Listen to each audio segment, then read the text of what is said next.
Hola a todos y bienvenidos a Brumas del Pasado. Hoy en la sección de Secretos de la Historia, Secretos de la Humanidad, dedicamos un vídeo a hablar de las expediciones más importantes de la historia. Esas expediciones tan grandes en duración y en logros que fueron muy relevantes para la evolución de la humanidad. Bien, pues les voy a dar 5 segundos para que se suscriban a mi canal. Ya saben que a ustedes solo les cuesta un solo clic, pero a mí me ayudan mucho para seguir haciendo vídeos. Muchas gracias. Bien, la primera sería el viaje de Marco Polo a la corte de Kublai Khan, más o menos entre el 1271 y el 1295 después de Cristo. Marco Polo era hijo de un comerciante veneciano, quizás sea el explorador más conocido y famoso de la historia. Pasó nada menos que 24 años en Asia, llegando a ser el favorito del emperador Kublai Khan, nieto de Gengis Khan. Sus viajes y experiencias fueron documentadas en el libro llamado Los viajes de Marco Polo. Emprendió su largo viaje cuando tenía 17 años junto con su padre y su tío Nicolo y Maffeo Polo. Marco Polo recorrió miles de kilómetros principalmente a lo largo de la ruta de la seda, esa ruta comercial de caravanas que unía Europa con Asia Oriental. Su padre y su tío ya habían realizado otro viaje anteriormente a China y habían sido nombrados emisarios del Khan. Marco Polo nació en 1254 mientras su padre estaba en el este de Asia. No se conocieron hasta que su padre regresó en 1269. Unos años más tarde, Nicolo, Maffeo y Marco navegaron de Venecia a Acre, que sería la actual Israel, y visitaron Jerusalén, donde compraron aceite sagrado de la lámpara del Santo Sepulcro como ofrenda del Papa Gregorio X, y eso se lo ofrecieron a Kublai Khan. Continuaron hacia Ormuz, en Persia, con la intención de continuar su ruta por mar, pero una vez allí se dieron cuenta de que los barcos que les ofrecían se encontraban en pésimas condiciones para navegar y decidieron no arriesgar. Decidieron continuar el viaje por tierra y llegaron al palacio de verano de Kublai Khan en Sandú en el año 1275. Nicolo presentó a Marco Polo al emperador, quien lo recibió efusivamente. Con el paso del tiempo se convirtió en hombre de confianza de Kublai Khan. Viajó por China y fue enviado por Kublai Khan a Myanmar, la actual Birmania, con el fin de establecer relaciones comerciales. Después de varios años en la corte de Kublai Khan, Marco Polo, su padre y su tío abandonaron China en barco. Llegaron a Persia en el 1294. Después de 9 meses continuaron su viaje hacia Constantinopla y al año siguiente regresaron a Italia. Marco fue capturado por los genoveses que estaban en ese momento en guerra con Venecia. En la prisión, otro prisionero, un compañero de celda llamado Rustichello, se dedicó a escribir las historias que Marco le contaba. La historia fue compilada y publicada en 1298. En ella, Marco hablaba sobre las costumbres y tradiciones orientales, sobre invenciones como el papel y el papel moneda. Algunos escépticos dudaron de la veracidad de muchas de las historias relatadas, especialmente porque no mencionan ninguna los hechos acaecidos y además ninguna fuente china lo corrobora. La icónica figura de Marco Polo inspiró a nuevos mercaderes y exploradores a emprender la búsqueda de nuevas rutas. Bien, luego tenemos los viajes de Ibn Battuta entre el 1325 y 1344. Nacido en Tánger en 1304, fue el explorador musulmán más conocido de la historia. Su viaje por Oriente duró 19 años y dictó su experiencia al cronista granadino Yusabi, que compiló con gran detalle sus historias en su obra conocida como Rila. En el año 1325 parte desde Tánger con la intención de realizar su viaje de peregrinación a la Meca. Viaje que, como saben, todo musulmán debe realizar al menos una vez en la vida. Siguió la costa del norte de África hasta alcanzar la ciudad del Cairo en Egipto. Recorrió y documentó los antiguos monumentos de Egipto, las pirámides de Giza, el templo de Karnak y el templo de Isis.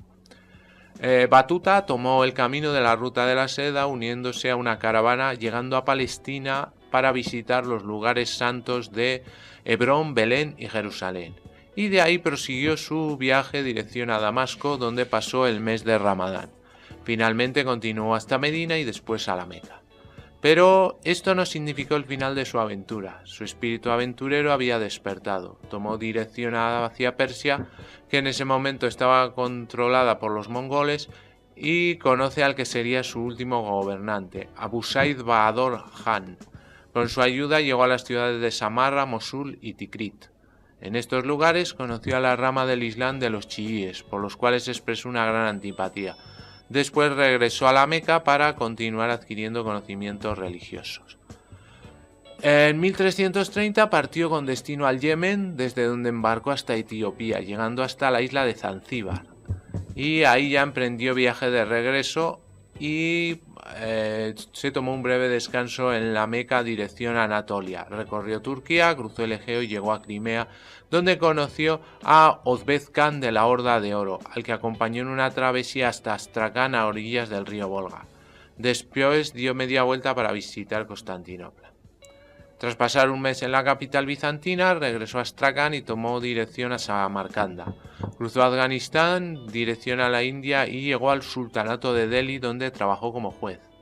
Batuta no se sentía cómodo con su labor y se lo expresó al sultán, que le mandó como embajador a China. Durante su trayecto pasa por las Islas Maldivas, donde pasó 9 meses. Finalmente llega a China, pasando por Sumatra y Vietnam, llegando hasta Hangzhou, y pasado un tiempo pensó que su labor ha terminado y decidió volver a Tánger. Más tarde se unió a un grupo de musulmanes que iban a defender Granada de una posible invasión de Alfonso XI de Castilla. El rey murió y la amenaza se desvaneció, por lo que Batuta se dedicó a explorar Al-Ándalus, terminando su periplo recorriendo Marruecos hasta llegar a Mali, llegando a visitar Tombuctú. Poco más se sabe del inquieto explorador, solo se sabe que murió en algún momento entre 1369 y 1377. Bien, luego tenemos los viajes de Senghé, entre más o menos 1415 y 1431.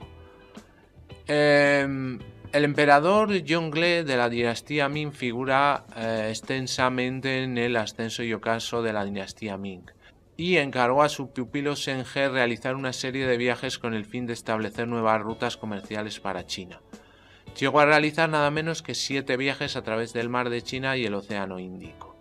Senghé comandaba flotas muy numerosas, desde 70 a 300 embarcaciones, ya que debía hacer frente a mares infestados de piratas, y además siempre iba provisto de oro y otros tesoros para hacer frente a los encargos de su emperador. Durante su viaje se produjo un gran intercambio cultural y comercial. De alguna manera se rompió el aislacionismo emprendido por la dinastía Ming. El tráfico marítimo en la región aumentó, lo que supuso un aumento de la riqueza de China y de las religiones costeras que comerciaban con China. Bien, el siguiente sería Vasco de Gama, que abre una nueva ruta marítima a la India entre 1497 y 1499. Cuando el noble portugués Vasco da Gama zarpó de Lisboa el 8 de julio de 1497, tenía como misión abrir una ruta marítima a la India. Era de crucial importancia para la economía portuguesa tener otra gran línea comercial, ya que gran parte del Mediterráneo y Oriente Medio estaba bajo el control de los otomanos y las rutas comerciales hacia la India por tierra eran muy arriesgadas. En nombre del rey portugués Manuel I, Vasco de Gama lideró una flota de 4 barcos y una tripulación de unos 200 hombres. El escuadrón navegó a lo largo de una ruta conocida a lo largo de las Islas Canarias y Cabo Verde hasta África Occidental. Desde allí se embarcó en mar abierto para tomar los fuertes vientos del oeste que Bartolomeu Díaz había tomado 10 años antes y que había detallado perfectamente. En 1497 llega a África Oriental y allí visita los países que hoy se llaman Mozambique y Kenia, pero los habitantes de allí tenían desconfianza de ellos y los portugueses se vieron obligados a huir del puerto de Mozambique. Más tarde, en el puerto keniata de Malindi, Vasco de Gama se reunió con comerciantes indios que le describieron una ruta marítima hacia la India. Vasco de Gama contrató a un navegante indio como guía y salieron de África y navegaron por el Océano Índico hasta llegar al puerto de Calcuta el 20 de mayo de 1498. Esto supuso que fueran los primeros europeos en llegar a la India por mar y los primeros en realizar una ruta tan larga a través del mar. A pesar de que había logrado llegar a la India, Vasco de Gama no logró establecer ningún acuerdo comercial con la población hindú. Regresaron el 29 de agosto de 1498 después de un viaje de 132 días por el Océano Índico. Atracaron en el puerto de Kenia. Para entonces la mitad de la tripulación había muerto de escorbuto y solo quedaban 2 barcos. Vasco de Gama decidió quedarse en Cabo Verde con su hermano Paulo, quien estaba gravemente enfermo. Cuando Paulo murió, Vasco de Gama partió hacia las Azores, donde le enterró antes de regresar a su casa en 1499. Aunque no logró concretar ningún acuerdo comercial, navegó en futuras expediciones portuguesas, esta vez con más éxito, consiguiendo acuerdos comerciales. Además, su expedición allanó el camino para los contactos entre culturas y ayudó a financiar más expediciones. Bien, el viaje de Cristóbal Colón a América entre 1492 y 1493, que Cristóbal Colón estaba convencido de que un viaje hacia el oeste lo llevaría a una nueva ruta a Asia y encontraría una mejor ruta comercial a la India, más corta que la que habían establecido los portugueses. Por lo tanto, buscó fondos para su viaje, pero su propuesta fue rechazada por los ingleses y por los portugueses. En 1491, Colón logró obtener el apoyo de los reyes de España, Isabel y Fernando, y hicieron una inversión moderada, ya que, como eran católicos devotos, además de obtener las riquezas del este y bienes de lujo como el oro, la plata y las especias, esperaban difundir la fe cristiana. El 3 de agosto de 1492, Cristóbal Colón zarpó del puerto español de Palos. Llevaba 3 carabelas, la Santa María, la Niña y la Pinta. Y a principios de septiembre la flota llegó a las Islas Canarias, donde les proporcionaron suministros. A partir de aquí el viaje resultó ser más largo de lo que Colón había esperado y se vieron obligados a racionar mucho la comida, incluso en algunos barcos prácticamente ya no tenía. Afortunadamente el vigía Rodrigo de Triana avistó tierra el 12 de octubre, pero en lugar de desembarcar en el continente asiático como creía entonces, lo hizo en una de las islas de las Bahamas, en el Caribe Oriental, sin conocer la magnitud de su hazaña. Después continuó en busca del continente asiático, pero cuando navegó alrededor de las islas no encontró nada que sugiriera que tenía razón. A final de año, Cristóbal Colón había viajado a lo largo de la costa norte de Cuba y llegó a la isla más grande, que hoy se llama La Española. En expediciones tierra adentro en La Española se encontraron con nativos hostiles, pero eso no impidió que Cristóbal Colón dejara 40 hombres en la isla para crear un asentamiento con los restos de la Santa María. Lo llamaron el Fuerte Navidad, que sería destruido más tarde. En enero de 1493, Colón partió hacia España a bordo de la Niña, uno de los 2 barcos restantes, y después de una pausa en las Azores y en Portugal, Cristóbal Colón regresó al puerto de Palos en marzo de 1493. Más tarde, ese mismo año, realizó otro viaje al Nuevo Mundo, seguido de otros en 1498 y 1502. Aunque no logró alcanzar su objetivo de encontrar una ruta comercial a la India, Colón logró despertar un gran interés y consiguió que se le financiaran nuevos viajes. Bien, tenemos a Vasco Núñez de Balboa en 1513 y el descubrimiento del Mar del Sur en el Océano Pacífico. El famoso explorador y conquistador español tiene el honor de haber sido el primer europeo en divisar el Océano Pacífico y el primero en fundar una ciudad permanente en América. Vasco Núñez de Balboa llegó a la isla de la Española en el año 1500, atraído por las historias que llegaban a España sobre las riquezas de América. Después de haber participado como soldado en diversas expediciones por el Mar Caribe, la costa de Panamá y de Venezuela, se compró unas tierras en la Española donde se dedicó a cuidar cerdos salvajes. Su gran aventura comenzó cuando, escapando de sus acreedores, se embarcó como polizón con Fernández de Enciso para socorrer a Alonso de Ojeda. Cercado por los indígenas en Nueva Andalucía, lo que es ahora Venezuela, tuvo que huir. Durante la travesía fue descubierto y Fernández de Enciso tenía la intención de lanzarlo al mar, pero la tripulación que conocía a Núñez de Balboa le persuadió para que no lo hiciera. Sus conocimientos de la región que iban a visitar podrían ser útiles. Una vez allí, Núñez de Balboa sugirió desplazarse hasta la región del Darién, una zona menos peligrosa, con indígenas algo más pacíficos, pero al llegar allí su destacamento de poco más de 150 hombres tuvo que enfrentarse a 500 indios comandados por un cacique llamado Cémaco, y consiguieron salir victoriosos. Después de esto saquearon las poblaciones que allí se encontraban y establecieron la primera población permanente en América, a la que llamaron Santa María la Antigua del Danién. Al poco tiempo, Núñez de Balboa destituyó a Fernández de Enciso y se convirtió en gobernador de Veragua. En el año 1513 comenzó su campaña de exploración de Panamá partiendo desde Santa María. Sometió a su paso a todas las poblaciones que encontraba y aprovechó para buscar oro. Tras varias semanas abriéndose paso a través de una espesa selva, el 25 de septiembre de 1513 llegaron a las orillas de un nuevo mar al que llamó Mar del Sur. En noviembre tomaron el camino de vuelta, pero por una ruta diferente para así continuar conquistando territorios y acumular tesoros. La quinta parte del gran botín obtenido fue enviado al rey de España tal como se establecía en las leyes. Bien, luego tenemos la vuelta al mundo iniciada por Fernando de Magallanes entre 1519 y 1522.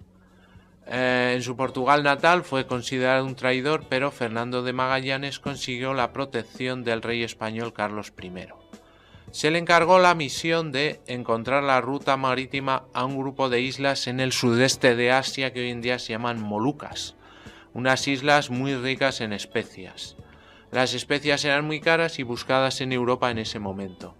En parte se usaban para condimentar la comida y por sus propiedades medicinales y conservantes. Como capitán de una flota de 5 barcos y una tripulación de 270 hombres, Fernando de Magallanes toma rumbo hacia América para circunnavegar su costa dirección sur con el objetivo de encontrar un paso.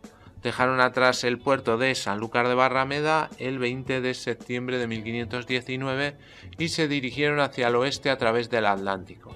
El 13 de diciembre habían llegado a Río de Janeiro, en Brasil.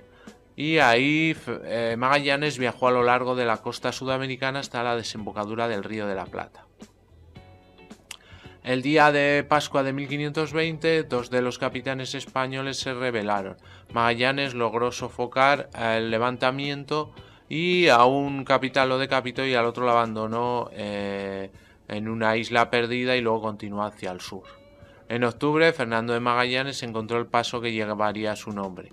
La travesía por el estrecho se le llevó 38 días muy duros, pero el viaje sería mucho más largo y más difícil que eso. Las provisiones estaban agotando y la tripulación sufría de escorbuto y la navegación parecía interminable. El 6 de marzo de 1521 finalmente consiguieron avistar tierra. Habían llegado a Guam, en las islas Micronesias. Después de aprovisionarse, Fernando de Magallanes continuó hacia Filipinas y fue recibido por un jefe local que se convirtió al cristianismo. El jefe persuadió a Magallanes para que le ayudara en un conflicto local contra otra tribu en la cercana isla de Mactán. Desafortunadamente, Magallanes y sus hombres fueron atacados. En ese conflicto, Magallanes fue abatido y supuestamente muerto y abandonado por la huida de sus hombres. Su vida terminó el 27 de abril de 1521. Juan Sebastián Elcano tomó la capitanía de la tripulación y continuó hacia las Molucas. Llegaron el 8 de noviembre del mismo año.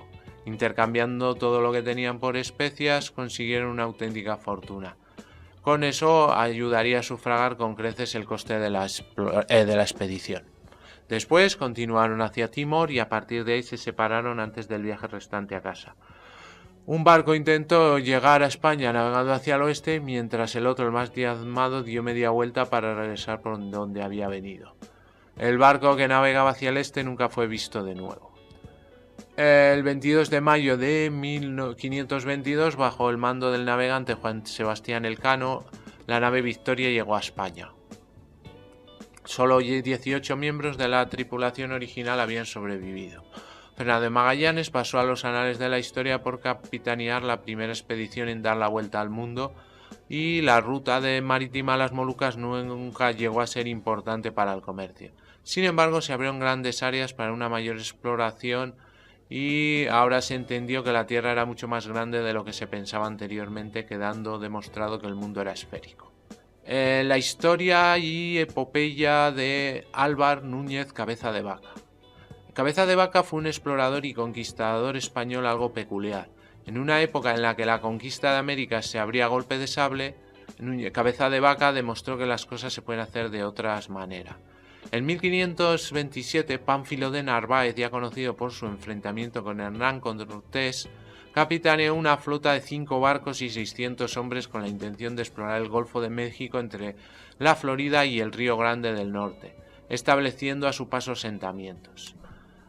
Partieron desde Sanlúcar de Barrameda. Cabeza de Vaca era alguacil mayor. Después de hacer escala en Cuba se dirigieron a la Florida, y en abril de 1528 una gran tempestad les obligó a desembarcar en la bahía de Tampa.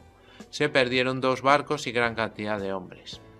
Después se adentraron en unas tierras de manglares, pantanos y caimanes.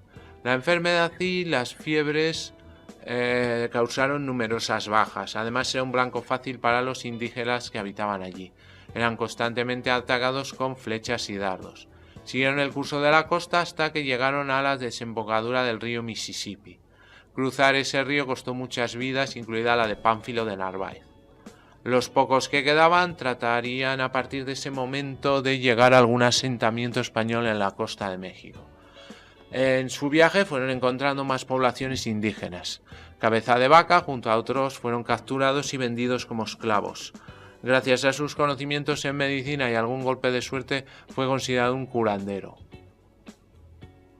Consiguió ser liberado y que muchos indígenas le acompañaran de pueblo en pueblo a modo de peregrinación. De esta forma evitó ser recibido con hostilidad durante su avance. Siempre trató con respeto a los indígenas y se ganó su confianza porque aprendió su lengua y sus costumbres. Además, al conocer todas las plantas medicinales de la región, recopiló una información que sería de gran ayuda. Durante su periplo de 7 años recorrió cerca de 8.000 kilómetros viajando a pie por Florida, Texas, Nuevo México, Arizona, California y México. Finalmente, en el año 1536, una población a orillas del río Sinaloa dieron con un grupo de exploradores que les acompañaron en su comunidad de vuelta hasta Veracruz. Para entonces solo quedaban 4 supervivientes. Álvar Núñez Cabeza de Vaca escribió en 1942 la narración de su aventura en una obra llamada Naufragios. Era la primera narración histórica sobre los territorios de los Estados Unidos. Bien, luego tenemos a Abel Tasman y su viaje a Oceanía. Él descubrió tanto Tasmania como Nueva Zelanda. Abel Janszoon Tasman era un comerciante holandés, pero también un experimentado marinero y explorador. En 1642 recibió el encargo de la Compañía Holandesa de las Indias Comerciales, conocida con las siglas VOC, de explorar las tierras recién descubiertas en la costa occidental de Australia, llamadas Nueva Holanda, con el objetivo de averiguar si se trataba del mítico continente que mencionaban los antiguos griegos llamado Tierra Australis. El 14 de agosto de 1642, Tasman partió del puerto de Batavia en Yakarta con 2 pequeñas embarcaciones, el Hinskerki y el Sihain. El 5 de septiembre llegó a Isla Mauricio, donde tuvieron que reparar las entradas de agua del casco y aprovisionarse. Desde aquí zarparon dirección sur hasta llegar a las Islas Kerguelen, y más tarde continuaron su viaje hasta llegar a la Gran Bahía Australiana, territorio desconocido hasta entonces para los europeos. Como los vientos eran favorables, continuaron hacia el este. El 3 de diciembre de 1642 descubrieron la isla de Tasmania, la que bautizaron con el nombre de Tierra de Van Diemen, en honor a otro gran explorador holandés llamado Anthony Van Diemen. Con el tiempo los británicos hicieron honor a su descubridor cambiándole el nombre por el de Tasmania. Abel Tasman continuó su viaje y en diciembre de 1642 hizo otro gran descubrimiento. Llegó a una isla de Nueva Zelanda a la que llamó Staten Land. Tasman creía que la isla estaba conectada con Sudamérica, así que continuó dirección norte. Atracó en una bahía al norte de la isla, pero al llegar a la costa fueron atacados por una tribu de maoríes donde 4 de sus hombres murieron. Tasman bautizó esa bahía con el nombre de Bahía de los Asesinos, la actual Golden Bay. Tasman tomó el camino de regreso sin aventurarse demasiado en Nueva Zelanda, aunque pensaba que no era una isla sino el mítico continente de Tierra Australis. Estuvieron a punto de naufragar en los peligrosos arrecifes que rodean a las islas Fiji. Finalmente logró llegar a su punto de partida en el puerto de Batavia. La expedición de Tasman fue clave para el total descubrimiento de Oceanía. Su éxito hizo que realizara un segundo viaje por la costa norte de Australia. Exploradores como James Cook le deben mucho a este gran marinero llamado Abel Tasman. Bien, el primer viaje de James Cook entre 1768 y 1771. James Cook recibió un encargo del rey británico Jorge III para capitanear el barco HMS Endeavour y a partir del puerto de Plymouth en el verano de 1700. La misión de la expedición era explorar y cartografiar áreas geográficas desconocidas en el sur del Océano Pacífico y observar el tránsito de Venus alrededor del Sol, con el objetivo de poder medir el tamaño del sistema solar como así creía la Real Academia de Inglaterra, que realizó la mayor aportación en la financiación del viaje. Este sería el primero de sus 3 viajes al Pacífico. Cook cruzó el Atlántico, dobló el Cabo de Hornos y llegó a Tahití, donde observó el tránsito de Venus. Desde allí continuó hacia territorio inexplorado, hacia el sur, donde descubrió varias islas en nombre de Inglaterra, antes de desembarcar hacia Nueva Zelanda en 1769. James Cook fue el segundo europeo en poner el pie donde el descubridor Abel Tasman había estado 127 años antes. Después de haber explorado y cartografiado la costa de Nueva Zelanda durante 6 meses, James Cook partió dirección hacia Australia, siendo el primer europeo en llegar a la costa este y desembarcar en el cabo Everard, el actual Point Hicks por primera vez, luego en la bahía de Botany.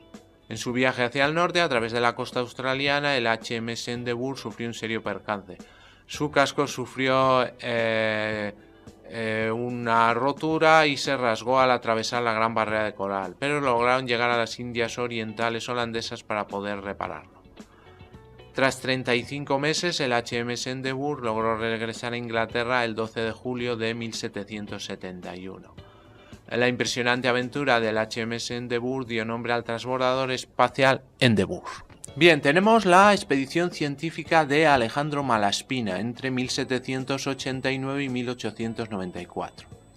Alejandro Malaspina era un experimentado marinero con origen en la nobleza italiana.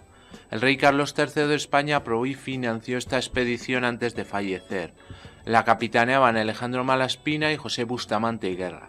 El objetivo de tan ambiciosa expedición era científico y político alrededor de territorios de ultramar en el Océano Pacífico, haciendo especial hincapié en los dominios españoles. Debemos tener en cuenta que la amenaza de rebeliones en los dominios españoles comenzaba a ser preocupante.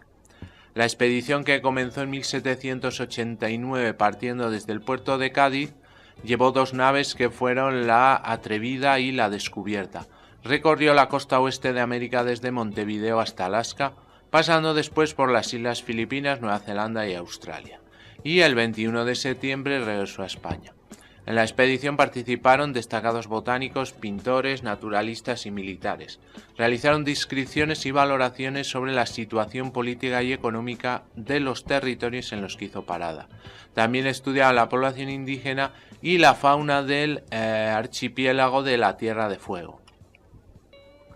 Durante la travesía por la costa americana del Pacífico se percató del abandono del que había sido sometida la población en América por parte de la Corona de España. Se realizaron gran cantidad de grabados de plantas, flores, animales y paisajes y una elaborada cartografía.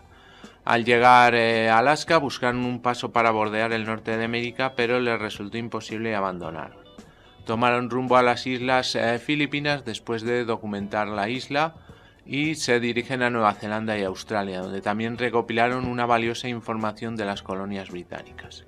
Al regresar a Cádiz, Alejandro Malaspina reclama un mejor trato y más autonomía para los territorios españoles, lo que provocó que fuera detenido y encarcelado.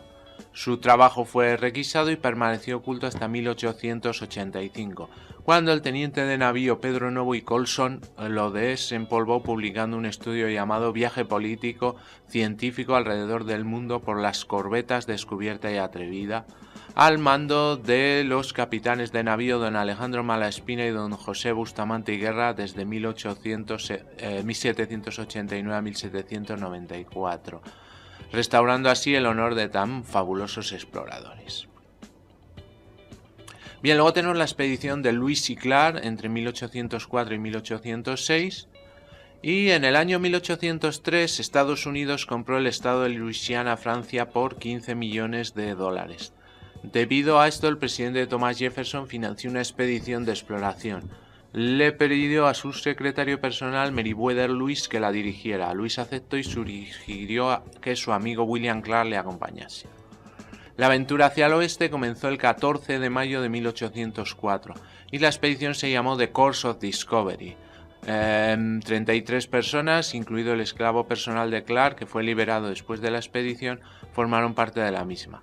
Partieron de San Luis, Missouri, y la expedición tenía varios propósitos: explorar y cartografiar los territorios hasta el Océano Pacífico, crear buenas relaciones comerciales con los pueblos indígenas, ya que existía mucho interés en el comercio de pieles, consolidar estos territorios y tratar de encontrar una vía fluvial desde el Mississippi hasta el Pacífico. Lewis y Clark recorrió un total de casi 2.100 kilómetros durante 3 años, sufriendo las inclemencias de esta tierra. El 16 de octubre de 1805 cruzaron el río Columbia y un mes después llegaron al Océano Pacífico. En el camino entraron en contacto con las tribus Sioux Lakota, una poderosa tribu que dominaba las grandes llanuras. La expedición documentó más de 100 especies diferentes de animales, 190 tipos de plantas y se cartografiaron unos 150 mapas de Luisiana. Sin la ayuda de la población indígena, la expedición no hubiera tenido éxito. Lewis y Clark también recibieron ayuda del comerciante y cazador franco-canadiense Toussaint Charbonneau y su esposa Sagawea, que procedía de la tribu Shoshone. La pareja realizó el trabajo de intérprete ya que conocían la lengua Hidatsa y Shoshone.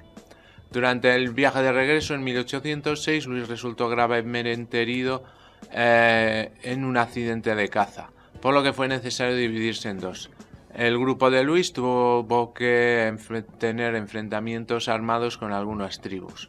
En el río Missouri volvieron a reagruparse y el 23 de septiembre de 1806 Lewis y Clark regresaron a San Luis. La famosa expedición despertó un gran interés en la población del este, abriendo el camino para la colonización del oeste en un momento en el que Estados Unidos necesitaba expandirse. Bien, la siguiente sería la búsqueda de David Livingstone de las fuentes del Nilo entre 1849 y 1873. Henry Stanley, personaje muy conocido entre todos los aventureros de la época, pidió que lo enviaran a buscar al misionero y también explorador cristiano David Livingstone. Ambos exploradores se encontrarían en otoño de 1871. Livingstone llegó a África por primera vez en 1841 y su primera expedición comenzó 8 años después. Livingstone, un abolicionista convencido, cruzó el desierto del Kalahari y descubrió el lago Nami, llegando a alcanzar el río Zambeze en 1851. En una segunda expedición que comenzó al año siguiente, y esta vez el Livingstone pasó 4 años cruzando todo el continente de este a oeste. Exploró el río Zambeze, descubriendo unas impresionantes cataratas a las que llamó Cataratas Victoria, en honor a la monarca británica. En 1856 llegó a la desembocadura del río Zambeze en el Océano Índico, el actual Mozambique. Los viajes de Livingstone dieron enorme información sobre el interior del continente africano y fue aclamado en toda Europa. En 1857 Livingstone publicó su libro Viajes e investigaciones en el sur de África. En el año 1858 comenzó una nueva expedición que duró 5 años y publicó un libro, Narrativa de una expedición al Zambeze y sus afluentes. Al año siguiente, Livingstone recibió fondos públicos y privados para su propia expedición, que convirtió en la última. Partió desde Zanzíbar en 1866, realizando funciones de misionero y tratando de evangelizar a las poblaciones con las que se iba encontrando. Logró llegar al lago Tanganica y aún más al oeste, a través de África, hasta donde ningún europeo había llegado antes. En la primavera de 1871 ya se encontraba cerca del río Congo. Dado que la opinión pública no sabía nada del explorador durante tanto tiempo, comenzaron a circular rumores de su muerte. Stanley, que se encontraba en África, se ofreció a buscar a Livingstone. Logró cruzarse con él y ambos continuaron explorando las áreas al norte del lago Tanganica y continuaron hacia el este. Mientras Stanley decidió regresar a Inglaterra en 1872, Livingstone decidió quedarse para continuar explorando África. Murió un año después. Bien, luego tenemos la carrera de Scott y Asmussen hacia el Polo Sur, 1911-1912. La conquista del Polo Sur en la Antártida, cuando el aventurero británico Robert Falcon Scott recibió el breve mensaje del descubridor Ronald Asmussen, en el que indicaba que había comenzado su marcha hacia el Polo Sur, se dio cuenta de que la carrera había comenzado. El objetivo era el Polo Sur, uno de los últimos hitos que quedaban en la exploración. En secreto preparó su expedición al Polo Sur sin decir nada al respecto, ni a la tripulación ni a los patrocinadores. Pero sí declaró su intención de llegar al Polo Sur para asegurarle al Imperio Británico el honor de este logro. Cuando le llegó el mensaje de Asmussen, Scott se encontraba en Australia preparando su expedición. Cuando ambas expediciones se aproximaban a la Antártida, los periódicos comenzaron a escribir sobre la carrera del Polo Sur. Asmussen estableció su campamento base en la Bahía de las Ballenas, 16 kilómetros más cerca del Polo Sur que Scott, que estaba acampado en McMurdo Sound. Tan pronto como las condiciones lo permitieron, Asmussen comenzó su marcha y Scott lo hizo 2 días después. Asmussen utilizaría trineos tirados por perros capaces de avanzar 5 kilómetros por día. Y la expedición noruega utilizó una ruta sobre el glaciar Axel Heiber y la meseta polar, llegando al Polo Sur el 14 de diciembre. Cuando llegaron, alzaron la bandera noruega y tomaron fotos del momento histórico. Después de acampar unos días, abandonaron el lugar. La expedición de Scott tenía ponis y algunos trineos motorizados, que quedaron inutilizados en pocos días debido a que no pudieron aguantar las extremas temperaturas bajo cero. Los ponis no pudieron sobrevivir en el clima extremo de la Antártida y algunos murieron. Debido a esto, no tuvieron más remedio que tirar de los trineos ellos mismos, con el consecuente desgaste y demora que esto acarreaba. El 17 de enero de 1912, 34 días después de Asmussen, Scott llegó al Polo Sur. Allí encontró la bandera noruega y los restos del campamento. Poco después comenzó el trágico regreso. A finales del verano, las temperaturas bajaron precipitadamente. Scott y el resto de miembros de la expedición murieron. Por sus esfuerzos, Scott y los miembros de la expedición fueron homenajeados en el Reino Unido. Bien, el viaje a la Luna en 1969. El 20 de julio de 1969, poco más, el Apolo 11 aterrizaba en la Luna, y Neil Armstrong dio los primeros pasos sobre la superficie lunar. Dijo su famosa frase: un pequeño paso para un hombre, pero un gran paso para la humanidad.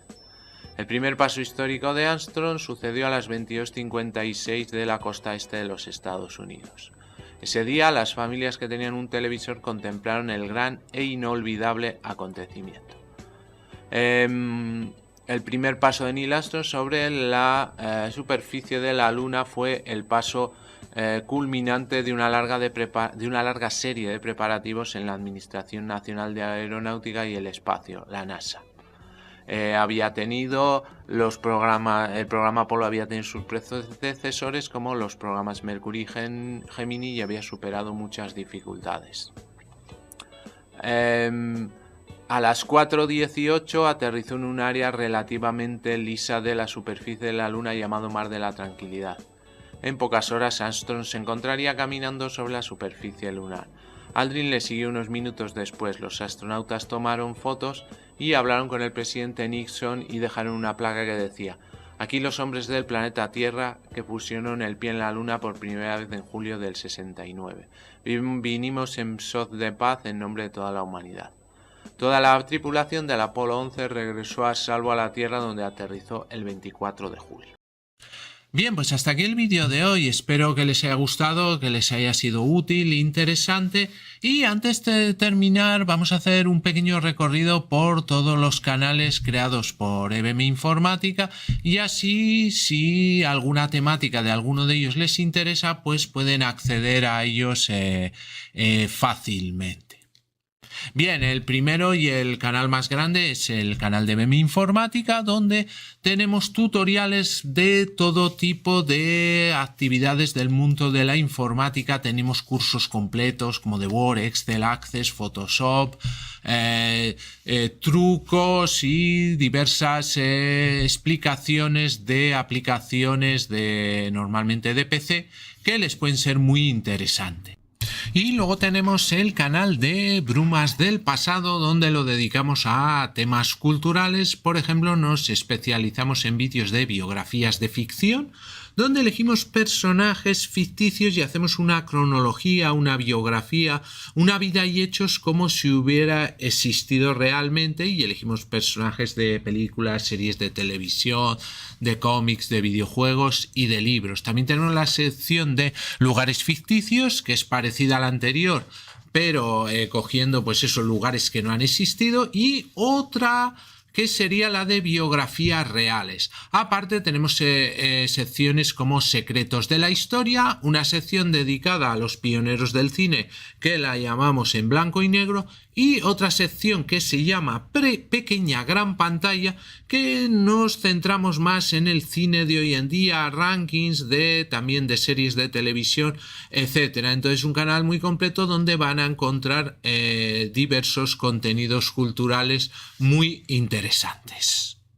Para finalizar, tenemos el canal Just Surrender, donde tenemos curiosidades de videojuegos, historias de videojuegos y gameplays o walkthroughs, soluciones completas en un solo vídeo de algunos de videojuegos que más me gustan, sobre todo del tema de aventura gráfica.